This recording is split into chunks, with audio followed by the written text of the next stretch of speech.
بسم اللہ الرحمن الرحیم صلی اللہ علیہ محمد صلی اللہ علیہ وسلم۔ الحمدللہ 22 جولائی سن 2025 اور محرم الحرام 1447 سال کا الحمدللہ مہینہ، کیونکہ الحمدللہ ہم النور ٹور اینڈ ٹریول کی طرف سے ماشاءاللہ عمرے کی سعادت پائی۔ دعا کو ہے اللہ تعالیٰ اس سفر کو قبول فرمائے اور اللہ تعالیٰ ہم سب کو اسی سال حج بیت اللہ کی بھی سعادت نصیب فرمائے، اور دیکھنے والے کی دعا کو ہے اللہ تعالیٰ تمام دیکھنے والوں کو بھی بار بار عمرے حج کی سعادت نصیب فرمائے، ہمیں بھی بار بار نصیب فرمائے، اور بالخصوص النور ٹور کو احد دن دگنی رات چوگنی ترقی عطا فرمائے۔ اللہ تعالیٰ ان کے رزق میں روزی میں خوب برکت رحمت عطا فرمائے، اور اللہ تعالیٰ ہمارے بھی رزق روزی میں خوب برکت رحمت عطا فرمائے، آمین یا رب العالمین۔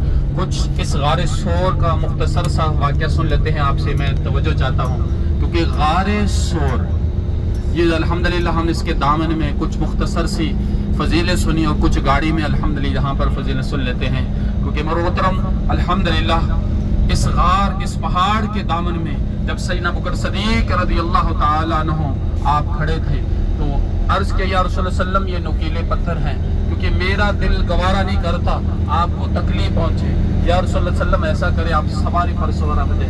تو جب یہ محبت کا اظہار کیا تو کریم آقا علیہ السلام نے ارشاد فرمایا صدیق اس پہاڑ کے اوپر سواری کہاں آئی، اس پہاڑ کے اوپر سواری کی طرح یہ ایک رات ہے۔ تو سیدنا ابوبکر صدیق رضی اللہ تعالیٰ عنہ محبت کا آپ اظہار خیال کرتے ہیں، یا رسول اللہ صلی اللہ علیہ وسلم یہ صدیق آپ کے لیے سواری بن کر کھڑے ہیں، یا رسول اللہ صلی اللہ علیہ وسلم آپ ایسے کریں میرے کندھوں پہ بیٹھ جائیں، اور میرے محترم نبی رحمت صلی اللہ علیہ وسلم کو اپنے کندھوں پر بٹھا کر اس پہاڑ کے اوپر چڑھتے ہیں۔ میرے محترم یہ محبت ہوئی۔ آج ہم بھی سوچیں کہ ہم اس پہاڑ کے اوپر جائیں گے تو طاقت چاہیے، لیکن طاقت تو چاہیے ساتھ ساتھ محبت مصطفیٰ بھی چاہیے، دین کا درد بھی چاہیے، تب ہم اس پہاڑ کے اوپر اس غار کی زیارت کر سکتے ہیں۔ تو دعا کیجیے گا اللہ رب العزت ہمارے سفر کو قبول فرمائے، اللہ تعالیٰ ہمیں بھی اتنی ہمت طاقت عطا فرمائے ہم بھی الحمدللہ اس غار کی زیارت کر سکیں۔ پھر محترم کچھ مختصر سا ہم نے اس پہاڑ کے دامن میں سنا، کچھ مختصر سا اسی الحمدللہ غار سور کے اندر کا واقعہ سن لیتے ہیں۔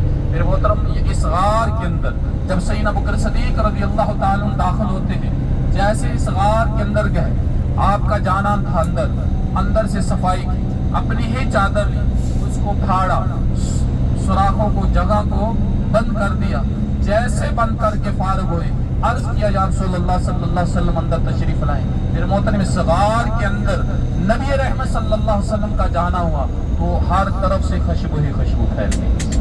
الحمدللہ آج بھی عاشقان اسلام اس پہاڑ کے اوپر جانے کے لیے ترستے ہیں۔ کیوں ترستے ہیں؟ کیونکہ آج سے 1400 سال قبل اس غار کے اندر کم و بیش اس غار کے اندر آپ کے ہم سب کے آقا مولا حضرت محمد مصطفیٰ صلی اللہ علیہ وسلم 3 راتیں، کتنی راتیں؟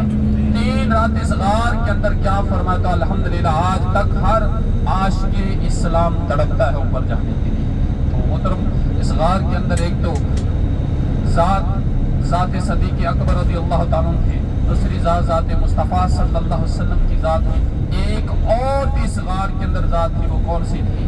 ایک سانپ تھا، پھر محترم ایک ازدہ تھا، لیکن وہ سانپ ازدہ کو معمولی سانپ نہیں تھا، اس سانپ نے انبیاء سے سن رکھا تھا۔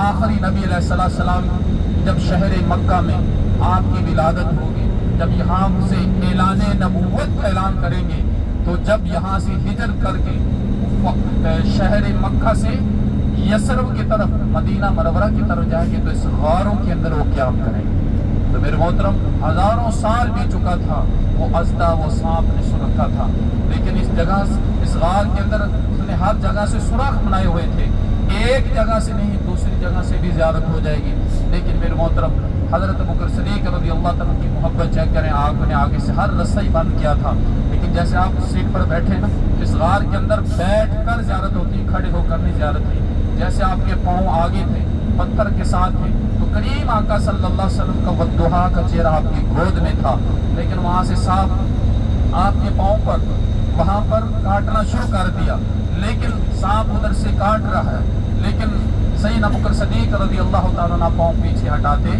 نہیں۔ کیوں نہیں ہٹاتے؟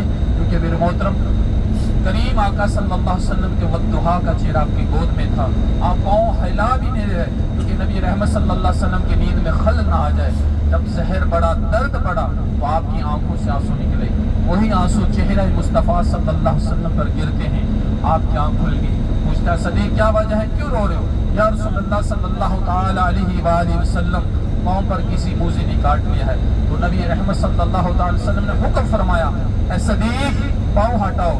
جب پاؤں ہٹایا گیا تو وہاں سے سانپ باہر نکلا. جہاں پر سانپ نے کاٹا تھا وہاں پر زخم تھا.